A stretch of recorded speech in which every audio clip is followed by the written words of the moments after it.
Sa mga kasalukuyang balita tungkol sa mga kaso ng aggression sa kabataan, mahalagang pag-usapan ang mga posibleng sanhi nito. Isa nga sa mga natuturong dahilan ay ang online games. Kaya ang tanong ng marami, may epekto nga ba ito sa pag-uugali ng isang bata? At para bigyan tayo ng kasagutan, makakausap natin ngayon si Dr. Catherine Tan, isang psychiatrist. Doc, welcome back to Rise and Shine Pilipinas. This is Prof. Together with Ice, Rise and Shine. Hello, good morning, Prof. Good morning, Ice. Good morning sa ating viewers and listeners. Yun, Dok, hindi nga naiiwasan ng marami na ibaling ang dahilan ng agresibong ugali sa online games. Pero may mga pag-aaral po ba talaga na nag-uugnay sa excessive gaming at pagtaas ng aggression o irritability sa mga kabataan?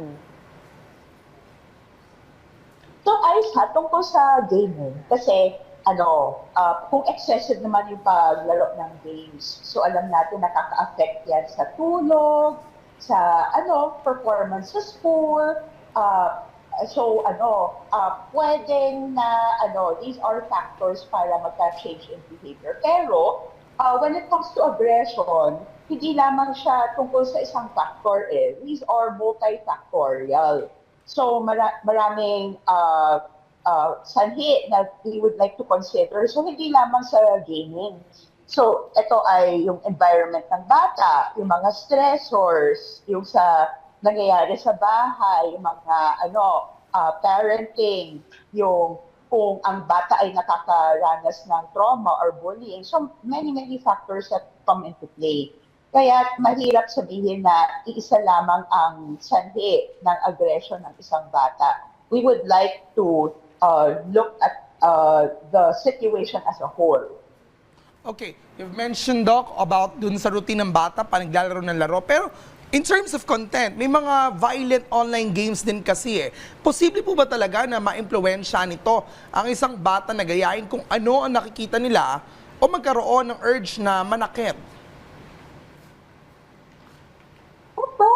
Fifi kasi alam naman ng bata ano yung tama at mali at alam naman din nila yung what is real and what is fantasy. Pero alam din yung paggaya ng bata or pag-influence ng bata. Malaking bagay din yung parenting or yung mga principles na tinuruan sa bahay. So malaking bagay nga yung yun nga, nag-guide, nagsusupervise din yung mga parents natin, yung mga guardians natin. Ina-explain natin yung mga bagay-bagay. Pero alam din natin, lalo na when kids are younger, yes, they may, pwede nilang gayahin yung mga nakikita din nila. So, kailangan din, aside from guiding nga na what type of games yung nalalaro ng mga anak natin, so, dapat alamin ninyo ano yung mga games yun.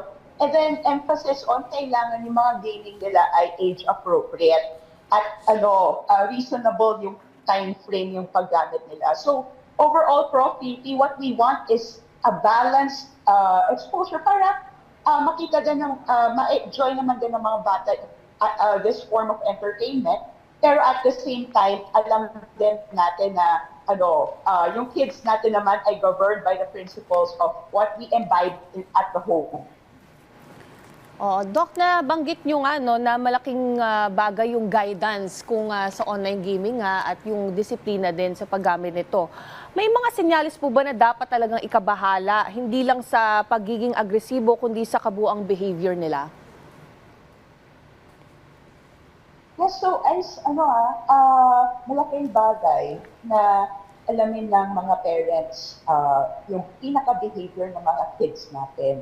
So, in general, sana to begin with, aware tayo sa mga gawain ng mga kids natin, yung mga ugali nila, yung mga life choices nila. Sana healthy yung interaction ng mga parents with their kids para it would be easier to spot kung may nagiging significant change when it comes to behavior.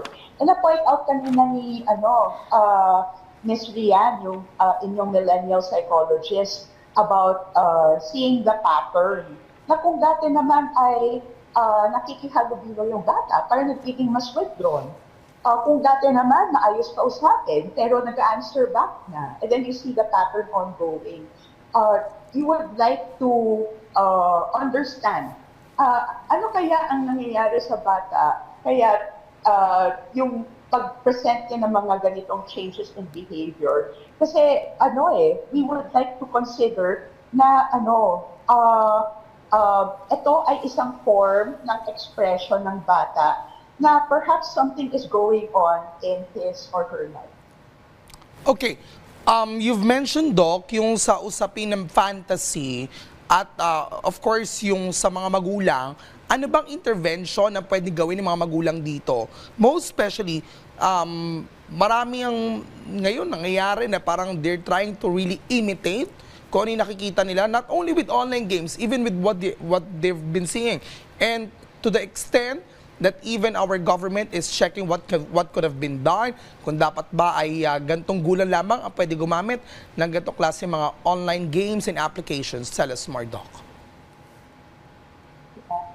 So, Prof, really, although I mentioned nga, multifactorial yung mga considerations natin when it comes to these kinds of behavior. Pero when you look at it, parenting is very crucial and it encompasses a whole lot of these factors. So, parenting would involve, yung interaction and communication natin with sa kids natin. Parenting would involve, yung environment that we expose our children. The consistency of type of parenting, the discipline din, yung mga principles that we would imbibe, ang examples that we would set within the home, sino-sino yung mga guardians ng mga children natin. So it encompasses a lot of factors. So important sa mga parents natin na we provide a safe home para sa children na when we see also are encouraged to express themselves without fear of judgment, ridicule, or biglang sasabihan ng solusyon, or not necessarily understanding yung situation ng bata. We would also want to instill yung mga principles. And when we say instill in children, hindi lamang sasabihan natin, this is what you do. But at the same time, you also have to set an example. So, malaking influence yung parenting. And lalong-lalo na when we're also exposing our children sa mga social media, mga online games. Dapat din that we give advice and we supervise yung mga children natin. Kasi it's tantamount to kahit you are within the four walls of your house. Pero if you give a tablet without any advice, it's tantamount to allow your kid to step out of the advice. Sino-sino yung nila, especially nga na online games. You talk to anybody, and we know there are so much dangers out there, including predators. So we would like to instill that principle na hey, things are right or wrong, so on. Hey, if there's something going on that you are perceiving it is wrong, you are allowed to tell your parents about it, and they could ensure to keep you safe and give you advice na something they would also carry for themselves as they grow up and pass it to their children as well. Okay. Ang ganda ng sinabi ni Doc. Siguro, Doc, yung paraan na lang kung paano yung approach. Yes. Ano ba ang pwedeng approach na gawin? Paano yung approach? Siguro, imbis na paano yung approach na pakikipag-usap sa bata na there are always chances that they can learn something from online and even an informal teaching outside the house. At ano ang pwedeng gawin ng bata rito in order for them to really absorb yung sinasabi ng magulang. Also, ano bang hobbies ang pwedeng kunin ng mga magulang? Ay, ng mga bata rather. Instead na ganitong online games ang dapat gawin. Okay.